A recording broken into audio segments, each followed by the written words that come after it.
Ladies and gentlemen, welcome to the Move the Chains podcast, the show for those who are passionate about and committed to sustained excellence. I'm your host, Ryan Munsey, and my guest today is one of the most influential voices in leadership and teamwork, but his newest idea might be the most personal yet. We're going to talk today about why you may feel exhausted at work and why that has less to do with your total workload and more to do with misalignment with your working genius. We're joined today by the one and only Pat Lencioni. You probably know him as the best-selling author of 5 Dysfunctions of a Team, or maybe his newest work, The 6 Types of Working Genius. Pat is one of the founders of the Table Group. He's the pioneer of the organizational health movement, and he's the author of 13 books, has sold over a combined 9 million copies, been translated into more than 30 languages. As president of the Table Group, Pat spends his time speaking and writing about leadership, teamwork, and organizational health, consulting with executives and their teams. Pat, welcome to the Move the Chains podcast. Thank you so much for joining us today.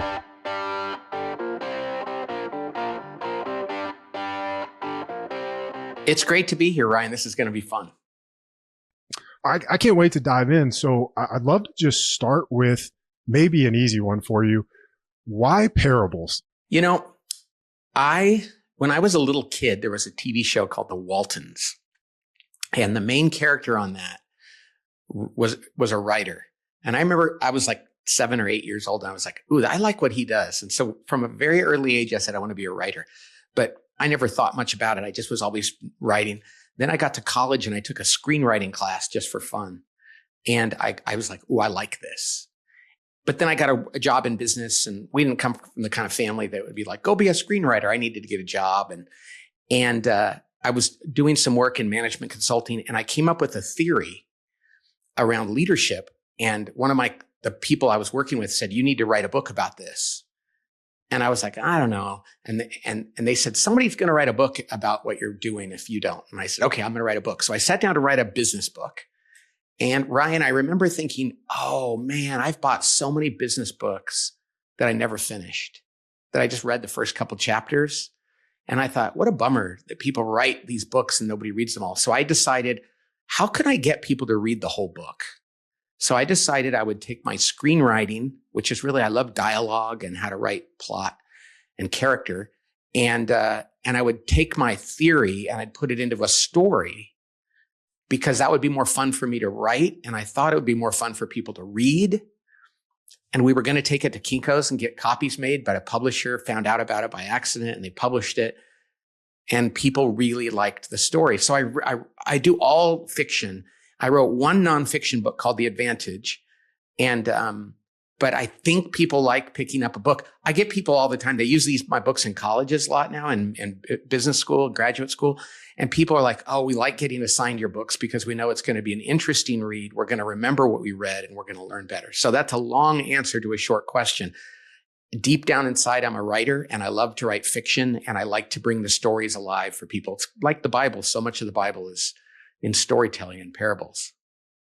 Well, it's a great answer. And it's close to what I expected. I figured that it had something to do with the fact that stories draw us in, keep our attention, are easy to remember. But it also sounds like from Jump Street, you were focused on, hey, if I want people to hear my message, they have to, 1, pick up the book, 2, they have to get through the whole thing. How do I construct my message in a way that will be consumed in totality? Otherwise, I'm not going to be able to help. Yeah. When I was writing screenplays for fun, and Hollywood nibbled on some of my stuff, but that wasn't going to be my full-time job, I came to the conclusion that if something's boring, it's not good. Anytime people said, well, the only way it can be good is if it's boring. Boredom is not a good way to learn. So I thought it's up to me to make this compelling. Now, it has to be true and real. And I will tell you that years ago, I met Jim Collins, who's one of my favorite business authors. And he wrote a book called Built to Last and Good to Great and all these others, him and Jerry Porras. And I said to him, my books are not based on like a lot of data research. It's really field research with people. And then I write it to be interesting. And he said, it's totally valid. Field, like real world research is valid.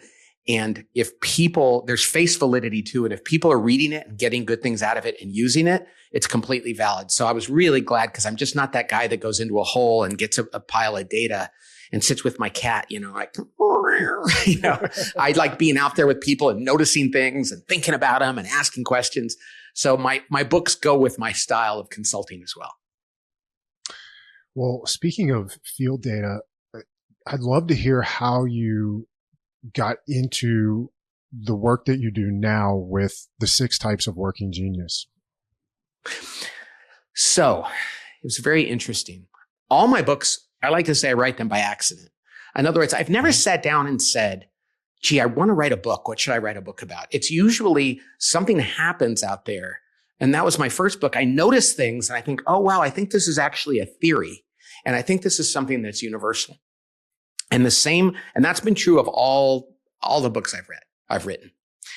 And 5 years ago, when I wrote this most recent book, gosh, I haven't done any writing of books in a while because we've been so busy with the 6 types of working genius. But I was at work and for 20 something years, Ryan, I had been frustrated in that I'd come to work totally excited. I loved what I did and I loved the people I worked with, but I'd often get a little bit grumpy and I didn't really notice it that much, but I was like, what's going on? And one day at work, over 5 years ago now, I was there one day and I had 3 meetings in a row. And one of them, I was doing this Zoom call with all these Catholic priests. I'm Catholic, and I was teaching them how to be leaders and managers. And I love to teach. And I was doing this presentation and it was fun. And I got to talk to these priests. It was really fun. And then right after that, I had a Zoom call with a group of staff members who I had to tell weren't doing a very good job and they needed to work a little harder. And I was so grumpy. And then after that, I had a meeting where I got to talk about a new podcast idea we had. And I was really excited again. So I went from excited to bummed out to excited. And this was not abnormal for me, Ryan. And so the woman that was with me, Amy, who I'd worked with for years, she said, Pat, why are you like this? Why does this happen? And she was just curious. She wasn't being critical. And I said, I don't know. I don't think I'm manic. I know what manic is. I think that there's just something wrong when I'm doing, and so I sat there with a whiteboard and a pen, which is my favorite thing to do, Ryan. And I just started thinking about, why do I get frustrated? And thanks be to God, it started to come to me that there were different kinds of work that I did. And some kinds I was super excited about and I got energized for. And sometimes I got just totally burnt out. And sometimes I'd get excited. And that day I discovered there were I thought there were 3 kinds of work. And then we realized there was 2 within each one. And that there's these 6 different kinds of tasks that are involved in any kind of work, whether you're starting a company or launching a product or writing a book or rebuilding your house or planning a family vacation. There are 6 kinds of activities that have to be done. And I only liked 2 of them a lot. And 2 of them I really hated. But I didn't think I was going to write a book about this. I just came up with this theory and wrote it on a whiteboard.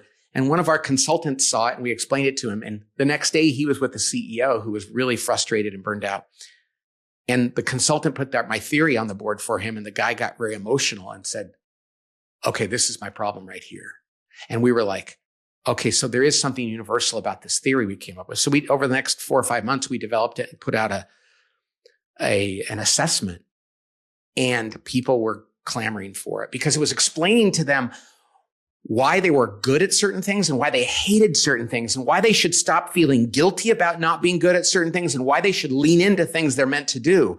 And up until that point, they didn't really have a good way of understanding it. And Ryan, I love the Myers-Briggs and DISC and all these other tools, but none of them really explained the specific tasks, this finite group of tasks, and why some people got burned out doing one thing. And it was not because they were working too hard. They were just doing the wrong kind of work for them. And we have gotten the best letters and calls and testimonials from people who have said, my career has changed completely as a result of this. And I didn't have to leave my job. I just had to go talk to my manager about changing it a little bit. People have said their marriages have been changed because they were upset with their spouse because they thought they were they were against one another and they were just actually doing work in the way they're meant to do it. And so this has been the most exciting. Almost 2 million people have done this, and it's growing really fast. And it's so exciting to see how it's changing company cultures, individual leadership styles, families. And we're just starting to market it hard. We just kind of started to realize that we were onto something here. So anyway. So I love hearing that story. I think one thing that really stands out to me that I think listeners and anytime you tell that story, whoever hears it, there's peace of mind or assurance that even somebody like you who is as well versed as you are in leadership and roles and organizational structure can, I'll say, fall victim to, doing things that are drainers rather than energizers. And I think that's such a, it's not, permission's not the right word, but there's just a sense of relief that like, hey, there's nothing wrong with you. You're not making a mistake. This is, as you said, a very universal thing.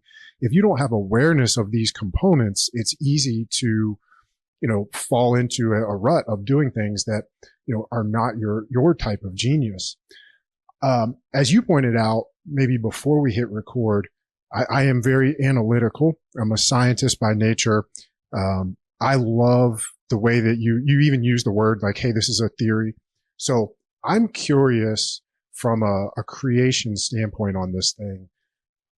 Are the 6 words, we don't have to get into what the types of genius are quite yet, but I'm just curious, are those 6 words the original 6 words? Or how much did you tweak the 3 stages of work, the 6 types of genius from the whiteboard day to what got printed in the book? Oh, that's a great question. I love that kind of curiosity. Wow, it was wild. So when we did it, so we knew the theories. Gosh, I got to go find pictures of the whiteboard, the first one. I think some of the words came right out, like the genius of wonder is the first genius, which neither you nor I have. And that's the genius of pondering things and asking the big questions and just kind of sitting there and sitting in things.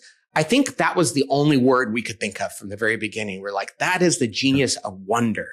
And then there were others we just labored over and finally had to say we had thesauruses out. We were trying different things out. We were asking people and we're like, what is the right word? Like one of them is called enablement, which neither you nor I have either. And as a genius. And we were like, but that sounds bad. You're not supposed to enable people to take drugs or alcohol. But we were like, but what is the word? And we looked for it and we said, no, actually, that's the negative application, but the positive. So we settled on that. So some of them we took months to come up with. Others were very clear. The one thing I will tell you, Ryan, is we did not intend to spell the word widget with these 6 things because they spell widget.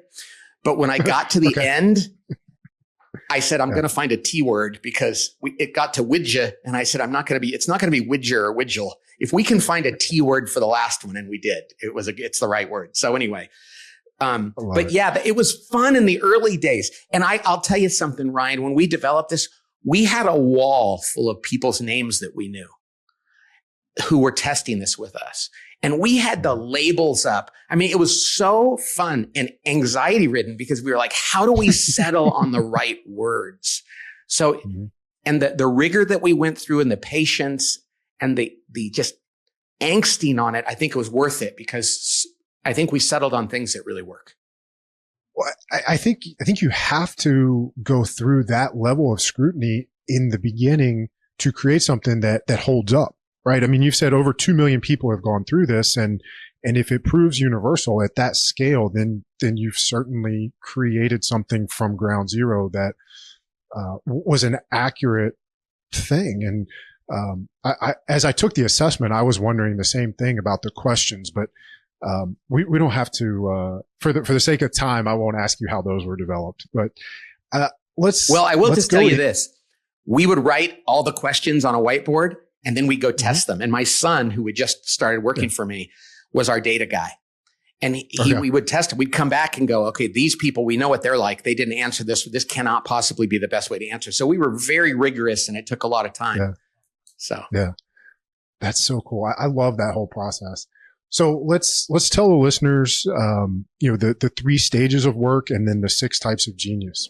All right. So the first stage of work, of any kind of work, is what we call ideation. Okay. And ideation is coming up with new ideas. And the first part of ideation that people don't often think about is called wonder. So the first genius is the genius of wonder. Every new idea is because somebody asked a big question and said, do you think our customers are happy? I wonder if there's a better way to do this. Is this really the best we can do as an organization? Every new idea comes first from a big question. Not necessarily from an idea, but somebody asked, this whole thing came about because Amy said to me, why are you like that? She was curious. Mm-hmm. So that's the first part. But the second part comes from what we call invention. Somebody hears that question and says, ooh, I want to come up with an idea. And this is one of my geniuses. I cannot help myself. I love when somebody says, I have a problem. Can you help me? And I'm like, please let me come up with a new idea. I do it all the time. I wake up every day. My showers are like 45 minutes long because I sit in there and I'm constantly coming up with new ideas. Now, it's a genius.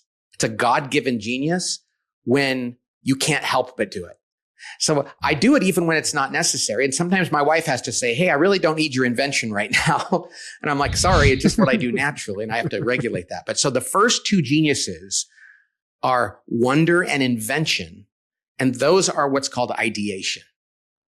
And they're critical. Now, I will tell you something, Ryan. My wife, her 2 geniuses, because 2 of the 6 are your genius types. 2 of them you're okay at, and 2 crush you.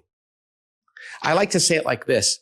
If I had a Yeti mug in the room, my genius would be like when you pour coffee into a Yeti mug and put the lid on, it can hold its energy all day long. If you or I get to work in our 2 styles of working genius, we can work for 12, 14 hours in a day and still have a lot of energy because it feeds us. God made us to do that. The 2 middle areas we call your working competency. You don't love it. You don't hate it. You can do it. It's like pouring coffee into a cup and putting a lid on it, and it's going to stay warm for a while. The last 2 areas, your working frustrations, are like pouring coffee into a cup that's got a hole in the bottom of it. It just drains right out. And so we've talked to people who goes, I get burned out at work so easily. And we find out they're usually working in their frustrations and they get no energy and joy from doing it. And so as I go through these things, I want people to realize that only 2 of the 6 are your working genius. Now, my wife's working geniuses are W and I, the first 2 I just went through. So both of her geniuses are in ideation. My wife is what's called the creative dreamer. Every day, she's constantly dreaming. The problem is, as we move down the list into the next 2 things, it can be pretty frustrating for her. And it's really good to know that. It's hilarious that you bring that up because this is actually one of my questions that I have for you is if somebody has no geniuses in this case, execution or implementation, or the second 2 phases. But in this instance with your wife, both of hers are in ideation. So how do you coach somebody? And I'm sure, like, I'm married. I know a lot of our listeners are married. It's almost impossible to coach your spouse. So if this hypothetical person in the question wasn't your spouse, how would you coach that individual on balancing, understanding that, say, follow through, execution, implementation is a frustration, yet not giving yourself a free pass to never finish the things that we start? I love this question, Ryan. And it is not a free pass because, she and I are parents. We have 4 kids, 4 boys. We don't get to go, hey, kids, we're very creative. We don't have to change your diaper, take you to practice, or get you to do your homework. As painful as some of those things are.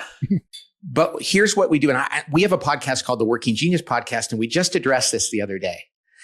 Okay. Whether it's at work or in your home, if you're ever giving somebody corrective feedback, it's so good to start with their working genius. So, and we'll go into the danger and say, I'm going to talk to my wife about this, right? The first thing I need to do is say, okay, Laura, let's say I need to talk to her about, and this could be one of the things, because she does not like maintenance. She loves new ideas. And sometimes we don't finish things in our house. Now, let me tell you, I'm pretty bad at maintenance too, so I have no room to throw stones. But let's say she's in charge of something and we're relying on her to finish it. When I talk to her about it, if I say to her, listen, I know you're a creative dreamer and I love that about you. I married you and I love that about you.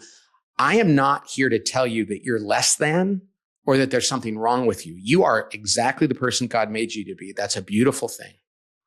I know that finishing things and going to the last step is painful for you. So I'm going to ask you to do this as a gift to me and the family. And I don't want you to feel like I'm telling you there's something wrong with you. I'm actually want to tell you that I appreciate who you are. And I know that this is hard. It's so much easier for her to go, oh, I know it's a pain. I know, because she knows she needs to get it done. I know the bills, I haven't finished them yet. And if I approach her by understanding who she is, rather than saying, and we've all done this in our marriage, like, how come you don't finish that? Gosh, we got to get this done. Do you realize? Yeah. Then she feels like I'm telling her that there's something wrong with her. Mm-hmm. Every person, every child we raise, every person we manage, every friend we have, every spouse, we should start by understanding how they're wired. So rather than looking like we're telling them there's something wrong with them, we can actually coach them to understand. Like, I have employees who don't like to finish things. Mm-hmm. And of course they have to, but I don't ride them in a bad way. My son, Matt, doesn't have tenacity, the last one. You do. And he'll joke about it and go, hey, I'm going into the cave. And the cave is one of the conference rooms. He goes, I got like 3 hours of tea work to do, tenacity, finishing stuff. I hate it. It's going to crush me. I'm going in there. If I don't come out in 3 hours, come save me because I've probably died. Because and that's his way of saying, I have to do something I don't love. It's really painful for me. And then we can go, okay, good on. And when he comes out, we can go, okay, way to go. You got it done. We can lean into the fact that it's not his thing. Similarly, I can come up with a new idea out of nothing. Other people hate it. Like, don't make me have to create something new.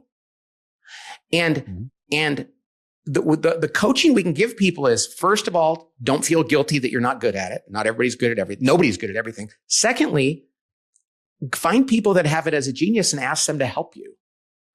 Because there are people that love every one of these things. We tend to think that nobody else loves it because we hate it, but one man's trash is another man's treasure. Mm-hmm. Mm-hmm. Right. And sometimes I can ask people like, oh gosh, I have to finish these bills. And I have employees that are like, I love doing that. I love to cross things off a list. Give them to me. I'll just, pow, pow, pow, pow. Yay, I got it done. And we tend to go, you're a freak. And it's like, no, we're just different. And if somebody comes to me and says, Pat, I have no idea how to approach this problem, I'm like, would you please let me do that for you? And they're like, you mean you want to? And I'm like, oh, that's my favorite thing in the world. So when we realize that everybody's different, we can actually go and seek other people's help. And it's a gift to them and to us.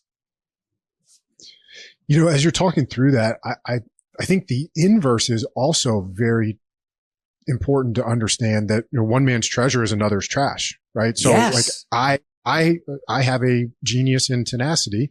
Matthew doesn't. If I was in a position of leadership at our organization and he was, underneath of me on the org chart, it would drive me crazy that I felt like I had to ride him to get things to completion. Yes. And we can inadvertently judge one another. Mm-hmm. You could go like, some people could say to me, gosh, you're so creative and flaky. And I'd be like, yeah, I am. And I go, gosh, Ryan, you're so anal about everything. It's like, no. I like to finish things. It's not it's not a criticism of you. It's calling out what you like to do. Mm-hmm. And so you're exactly right. We tend to judge people like, why do I have to ride this guy about this? And you go, oh, he has no tenacity. Oh, I'll just remind him then. Maybe I can even do some of it for him because I like it. Does that make sense? Mm-hmm. Mm-hmm. Yeah. At scale, how do you, when you're, let's say you're in an organization of, 500, 1,000 people, how do you coach that? Like like what you just said is great in theory. What does that look like in practice at an individual level? Because I would imagine that at some point you're going to get pushback from managers or leaders who are saying, I'm trying to get more things off my plate. I don't want to put things on my plate. Or, we hired this person to be an implementer, blah, blah, blah. Okay. So the beauty of this is when everybody does the working genius, and as you know, it takes like 10 or 12 minutes to fill out the assessment and the report comes right back. You know what teams do? They all sit in a room, and you can do a team map too. So you can actually look at the whole team. Yeah. And it takes about 15 minutes that everybody reads their types and goes over it together, and they go, oh, crap, no wonder we're not getting that done. Nobody here has tenacity. Or, oh, no wonder you're frustrated for the last 3 weeks. You've been doing all galvanizing work. And what they do, and we just reorganized our marketing department here. You know what we started with is putting people's working genius on the board and said, forget about your job titles. What do we need to get done? Let's assign people to the work that's going to feed them and that they love. And suddenly everybody's going like, you mean you're going to let me not do that? And you're going to do it for me? And I'm going to get to do that for you? And they're like, yeah. I mean, it is 1 + 1 is 5 when you do this. So it doesn't have to be super complicated. Literally, if an entire company of 1,000 people all did the working genius and all understood one another's working genius, they go into a project or a team or anything, the first thing they do is go, how should we organize to get this done? It's like a whole different way of thinking. This is another one of the questions I had for you was specifically about your organization. Did you guys do any, and I called it gerrymandering, to redefine roles based on your working geniuses? All the time. We do it all the time. We look at a project and go, like we have Steph in our office. She has Invention and Tenacity, and she's in our marketing department. We have somebody else who has Wonder and Discernment. So they like to really think through nuances. They're doing the creative part. We have a guy on our team who's Enablement and Tenacity, the last two. He's the loyal finisher. He just loves to get stuff done. We're putting him in charge of operations around the entire marketing department. In the past, when people just do things without any understanding of this, it's a crapshoot whether they're going to like their jobs. People are all so excited because we're rearranging the chairs. You got to get the right people on the bus, Ryan. But once you get them on the bus, you got to put them in the right seats. And that's what this is about, is what's the right seat for this person? And like, it's so crazy. One CEO is not the same as another CEO, as another. The head of marketing is not the same. One school teacher is not the same as another and another. So when you sit down with people, find out their working genius and allow them to use those to get their work done. Here's one of my favorite stories. A guy, right after the working genius came out, a guy wrote to us and he said, he had a performance review and it was going to be really ugly, right? He had a bad year and he sits down with his manager and his manager's manager, and he knows he's going to get just ripped. But the night before the performance review, he did working genius. He said, I'm just curious. He got his report. He goes and sits down with his manager and says, can you read this? And the guy looks at it in just a few minutes and goes, well, no wonder you had such a bad year. You're in the wrong job. This must be miserable, this job for you. You'd be terrible at this. And he goes, yeah, I am. And he says to the other guy, he goes, don't we have that other job in this other department? You'd be fantastic. The guy said he got promoted instead of fired or demoted purely because they understood how he's wired. Yeah. Do you know how many people get fired or corrected for the wrong reasons because their manager just doesn't know what they're good at? And so this can change everything. That is such a cool testimonial. So for folks listening, can we make sure we go through phase 2, phase 3, and then those levels of genius or types of genius? So the first two are Wonder, which happens up in the clouds, and Invention, which comes down out of the clouds. We're going to get down to landing the plane, if you will. The next two are in what's called the activation phase. So we do this ideation up here, Wonder and Invention. Then, though, we have to kind of activate it. We have to evaluate it and get people excited about it. So the next genius is called Discernment. This is one that you have. Discernment's a really fascinating genius. There's people in the world, you're one of them, who have a natural ability to use their instinct and their judgment and their gut feel. They can look at a situation, and it's not magic. It's like variable analysis and pattern recognition. The way they think is just they kind of look at the whole thing and they go, I think that's the answer.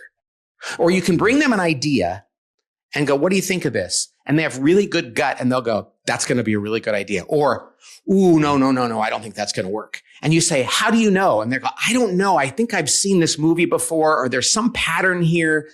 And there are people in the world that are just good at doing this. And it's called discernment. They have really good ability. It's not because they're experts.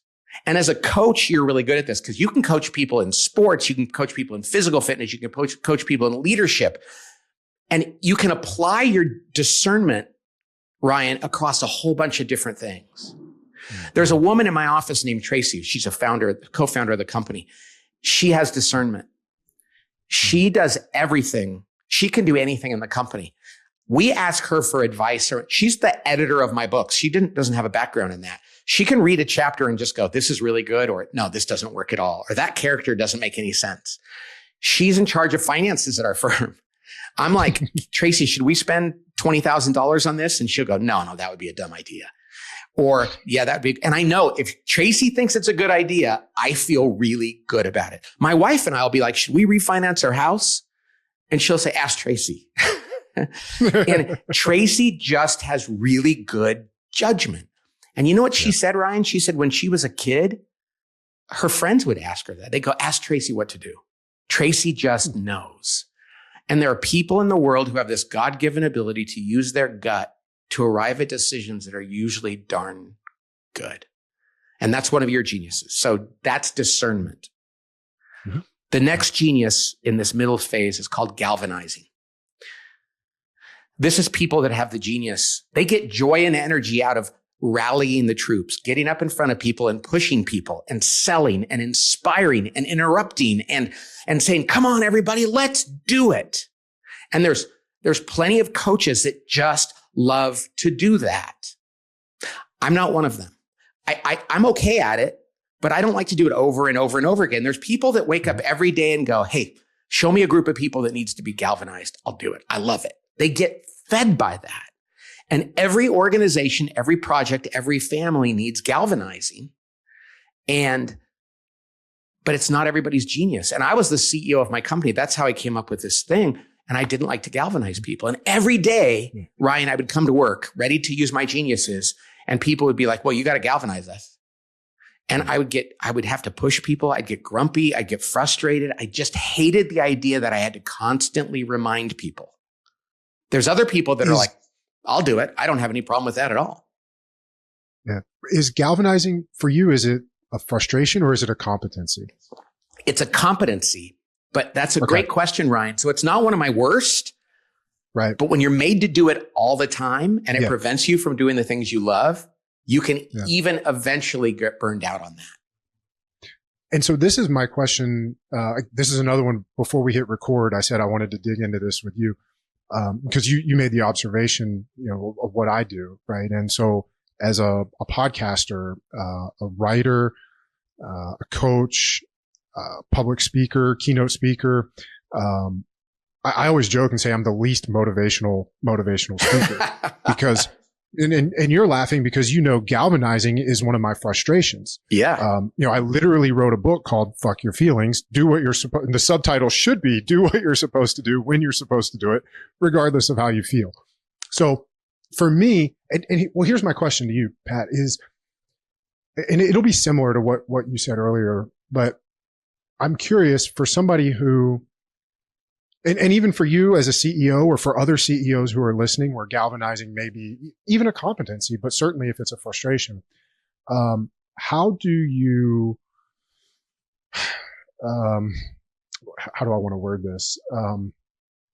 If those parts, whether it's enabling, supporting, motivating, generating enthusiasm, if they're inextricable aspects of roles that you occupy,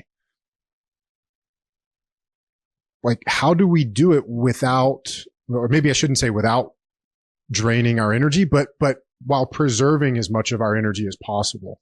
Well, in your case, like, let's just say, in your case, you'd sit down with the people around you and go, let's look at my working geniuses. Galvanizing is a frustration of mine. I know that there's going to be days when I have to do it. Just know this. When I do, it's going to exhaust me. I'm going to hire people that fill in the gaps for me. See, the thing is, you can be a CEO and not have galvanizing as long as you sit down with your team and say, listen, I am not going to be the guy to crack the whip on this team. We're going to put a plan together. And I did a guy in my team. I said, you're going to be the chief galvanizing officer. You're going to ride herd on us at our meetings. You're going to be the one to go, hey, we're falling behind. It's just not a natural competency of mine. See, that's why I say a CEO is not a CEO is not a CEO. Some CEOs are creative. Some are really about getting stuff done. Some like to galvanize. Some like to wonder. What we need to do on our teams is surround ourselves with people who fill in the gaps for us and give them not only permission, but celebrate the fact that they can. Now, what's interesting about you, Ryan, as a coach, you probably like clients that are motivated, and they'll come to you and ask you for your wisdom, and they'll say, can you help me get this done? But the idea of, like, if you were to hire a bunch of employees who were unmotivated and every day you had to kind of crack the whip on them, it would be misery for you. Yeah, absolutely. And rightly so. And, there's college basketball coaches that love to drive their team. There's others that are like, no, I'm going to recruit kids that are self-motivated and I'm going to guide them. Mm-hmm. And there's pro football coaches that have there's all different kinds of personalities. And when you hire other coaches, other executives, other people around you, do it with this in mind. When I hired an executive assistant, and I thought about it, and we think everybody should hire this way. Ask yourself what letters you need. Of the 6 letters, go, which letters do I really need? Which do I don't need that in this job. And then when you go out and hire people, ask them if they love to do the things you want them to do. And even use the assessment so that they know they're going to love their work. And so the last person I hired, I did this. And then the things she's terrible at, I just had to accept the fact that, hey, she's got the things I really like. There's a couple things she's terrible at that I'd kind of like her to be able to do, but I can handle this. And I'm prepared for that. I don't have to criticize her for that. We have a really open understanding of what she's meant to do and not to do. Let's go to the last 2 things though because I realize as we're talking, there's people probably like, what are the last 2 geniuses? Yeah. The last category is called implementation. This is where the rubber meets the road. This is where we go from wonder to invention to discernment to galvanizing. Then you need the last 2 geniuses. One is called enablement. That's the person when somebody galvanizes and says, come on, everybody, let's do it. They're that employee that says, yes, I'm in. What do you want me to do? There are people in the world with the enablement genius who get joy and energy out of answering the call to action. They love to come alongside. And when somebody says, I need help, they get excited and they're like, yes. Before they even know what you need, they're like, what do you need from me? There are people in this world, and we need them on our teams and our organizations. They're the glue that holds them together, that literally find pleasure out of just saying, yes, I want to help you. And they come alongside. It's not just because they're kind. They may very well be kind, but they're actually wired to do that. And I love them. And I'm a follower of Jesus, Ryan, but I don't have any of this. And I used to feel really guilty. When somebody said, I need help, I'd usually go, what kind of help? I'll say yes if it's the kind of help I like to give. But sometimes we just need to help people in what they need. And there are some people that are just really born to do that. Okay, so that's enablement. The last genius is called tenacity. And that's the genius of just finishing things. These are people that wake up every day and they say, if I don't go have a list of things to do and cross them off my list, and at the end of the day say, I've got everything done, I don't feel good. They're the kind of person, if they start a project and they don't get to finish it, they're actually at unease. I have no tenacity, Ryan. Your genius is my frustration. If I didn't have people around me with more tenacity than me, I'd have written no books. Because halfway through the book, I start thinking about the next book. And somebody has to go, no, get back in there and finish. And then if I finish not very well, they're like, nope, keep writing until it's good. It's not now you, on the other hand, if I'm managing you, I'm not having to tell you to finish things. If anything, I might have to say, that's good enough. We can start the next thing. If we don't know this about one another, we can't possibly work well together, manage one another, have good relationships. And if we don't St. Francis of Assisi said, seek to understand other people, even more than to be understood. And if I don't understand what makes my wife, my kids, my coworkers, my executive team, what motivates them to do work, I don't know how to organize them. I don't know how to interact with them. And I don't know how to motivate them. And so those are the 6 types of working genius. It's just as important to understand what your working frustrations are, what your 2 lowest ones are. Your 2 lowest ones are I and G. Mm-hmm. So if I said to you, here's your job, Ryan, come up with new products every day and then go walk around door to door and convince people to use them. There are I know people with those geniuses that are like, that would be so much fun. And you would be like, oh gosh, I wouldn't get out of bed in the morning. So I love your thing. You said, fuck your feelings. What you're saying there is there's things you have to do, learn to do them well. Well, it's a lot easier to say that when you're working in your genius. Now, that when you have to do the stuff you hate, you got to say, fuck your feelings there too. But you don't want to do that every day, every hour, over and over and over. Right. So I'm curious. I just said the F word twice on a podcast. Is that a first? Maybe, but not privately. I have to say, I'm trying to not to do that as much, but I get it. All right. Well, I'm curious why set the results up in pairings? Why the 2 types of genius, and how do those for anybody's results? How do the 2 types like tie in and help each other? You ask good questions. Like really interesting ones, nuanced ones. It's the discernment genius. Totally. When we first came out with this, we didn't realize it was going to be 2.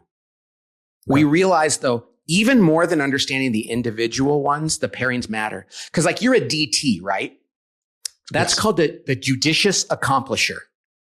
You're judicious, you have good judgment, you don't waste time and energy, and you focus on what you figure out, like in your gut, I know that's the right thing, we're going to get it done. If you're a DW, you're very different. Your discernment is geared not to getting things done, but to asking big questions. So I put you in the room with a DT at a WD. They're very different in how it plays out. And what we realized, it was the combo of the 2. Now, why a person doesn't have 3 or 4 geniuses, we just never, every single person would be like, no, it's that pairing. Now, some people though, because they have a high capacity, or maybe they have wounds from their childhood where they're afraid to fail, will be able to do the things in their working competencies or their working frustrations pretty well, but they don't like it. Yeah. And we have people say, gosh, Pat, my results say I don't have any tenacity, but I went to med school and I got through med school. So how can I not have tenacity? And the answer is really easy. It's like, did you like it? Did you like having to do that? And they're like, no, it was a grind. I hated it. I'd never do it again. We're like, exactly. There's people that kind of like the grind. They wake up every day and go, give me a list of things and I just want to power through them. So it's not about whether you can do something. It's about whether it actually feeds you and gives you joy and energy. And those 2 words, I think those are in one of maybe the follow-up emails after I take the assessment, but the things that bring you joy and energy. And to me, that description is so powerful, so important to differentiate these things, because prior to taking the assessment, I had read the book, and the whole time I'm reading the book, I'm trying to guess in my head, okay, what am I going to be? Where am I? And I kind of felt like there were 4. I knew right away the 2 that drained me, but I felt like, yeah. And I think a lot of the folks that I work with, I describe a lot of them, the exact phrase that you used a minute ago, high capacity people. They can just get things done. And just because you can doesn't mean you should, or doesn't mean that it energizes you or brings you joy. And that's why I love that phrasing. Right. Yeah. It's such an interesting thing. And it's great that when a person can make themselves do things they don't like when they have to. But there are people in the world that have put themselves in jobs or in situations. So my wife, it's so interesting. She's great, Laura. After she read the book, she was involved in the coming up with this and everything, but she read the book and she finished it. And I said, how was it? And she said, it was great. And I'm pissed. And I said, why? And she said, I realized for 20 years, I've been working outside of my genius because now she and I were both super involved in our family and stuff. Our youngest is in college now. But she was a WI, very much creative. Yeah. But she was like carpooling and lunches and laundry and doing the administration of the house for so long. And the interesting thing about it is, Ryan, early on in our marriage, I knew that like paying the bills and doing all that stuff crushed her. Inherently, I knew that. And I would say to her, hey, Laura, why don't we find somebody else to do it? We could find a college kid who's good at this. And we could pay them a little bit of money and it would be so much better for you. And you know why she didn't? Because she looked around at her friends and said, well, some of my friends love this. They're good at it. It's easy for them. What's wrong with me? I'm a failure if I can't. Now, Teddy Roosevelt said, comparison is the thief of joy. And my wife thought she had to be the same kind of mom as everybody else. And when we realize our working genius, we can go, oh, I don't have tenacity. I should outsource that if I can. I don't have invention or wonder. I should find somebody else who likes to do that and they can help me. But she felt guilty, like she was supposed to be good at the things other people aren't. And at work, we should celebrate what we suck at. You should say, I hate galvanizing, you guys. And everybody will go, oh yeah, we know. You know that? And you can go, yeah, it's right here. It says here, I don't like to do it. And I don't. So when I do it, I'd like you guys to give me a standing ovation because it's totally against the grain. And please step up and do it for me when you can. And when people actually bear their frustrations, their competencies, and their geniuses to one another, the team just gets so much more done. And people appreciate one another. And it changes the culture of an organization. Anyway, I get very passionate about this. I see that. I love it. I'm curious, you said you love whiteboard stuff. What are some of the other aspects of your job that you love? And I know you're great at speaking. Do you enjoy presenting and being in front of groups? So I do, but you know what my very favorite thing is? And if a person were to look at my speeches, my very favorite speeches, I almost always do it. If I'm speaking, I've done it in front of like 10,000 people, 20,000 people in an arena. And the people that hire me always go, I don't think you should do it. And I'm like, I might do it. I love to take questions. Mm-hmm. And I love when something goes wrong because see, I'm an ID in the working genius, which means I like when people ask me a question. And that's when my discernment kicks in and they're interested in it. And then I have to figure it out on the fly. Like I tap into that. So rather than memorize a talk and deliver it like according to things, none of my talks are the same. In fact, when I walk out at the beginning of my talks, I say, listen, I would really like it if somebody would interrupt me because that's when I'm at my best. And so I like to say I'm not a speaker, I'm a talker and a question answerer. So I like interacting with the audience. Now there's other people that are like, oh, no. I've got points I need to make and I want to stick to my script and there's structure here. And that's a totally valid way to do it. It's just not mine. Sure. So I like coming up with ideas on the fly. That's what an ID does. Got it. Pat, I could talk to you all day, but I do want to be respectful of your time. We're coming up on the end of the hour. I'm going to give you 2 rapid fire questions, and then we'll tell folks where they can get the book and the assessment. But what is one book that has really moved you or impacted your life? Oh, that's a great question. Wow. I mean, and the true answer to that is the Bible. Okay. But that's a collection of books and it's bigger than that. And different books of the Bible are different to read. So it's, I think Dean Koontz is my favorite author. And I don't know if everybody's heard of him, but people think he's a horror author like Stephen King. He's in that genre, but he's actually this really clever writer. And he wrote a book called Brother Odd, which is about this character, and it's really amazing. And it's about life and he's brilliant. And that book really, really impacted me. And he wrote another book called Innocence that really blew me away. Those are two. Okay. Cool. Gosh, I feel like I should have good answers to these just readily available. But those are two Dean Koontz books that made a big difference for me. And then the Bible. And I'm going to think of another one after I get off this and go, oh, I should have said that. Well, if you guys send it before we publish, we'll put it in the show notes. There we go. We'll add Very it to good. the description. What's your number one tip for listeners to move the chains, to develop more consistency? And I guess since it fits with the theme of this interview, I guess that really boils down to how do they develop more tenacity, which now makes sense to me that I'm interested in that because it's one of my types of genius. Yes. Well, and what I would say is this: ditch we're meant to feel guilty if we do something wrong. That's called a conscience. But when we feel guilty about who we are, the way God made us, that's terrible. And when we unknowingly judge others for being the way they are, like they're not good at something. So know who you are, know who God made you to be, and lean into that. And I would say, rather than try to be good at the things you're not naturally good at, realize that you're meant to be good at the things that are natural to you. And that will actually allow you to get better at the other things without the pressure. Unnecessary guilt about who we are is not productive. And it really, really causes us a lot of angst and a lot of extra effort that we don't need. That's really well said. I'm going to steal a little bit of your thunder here to make sure we get this in, but there is going to be a discount code for our listeners, Chains. Yes. If you grab the 6 types of working genius assessment. Pat, where can listeners pick up your book, get the assessment, and just generally get more of your work and get involved with you guys? So, and I would suggest start with the assessment, not the book. And because it takes 12 minutes to do, and you get it and you're like, wow. And then the book kind of fills in things. But so you can go to workinggenius.com.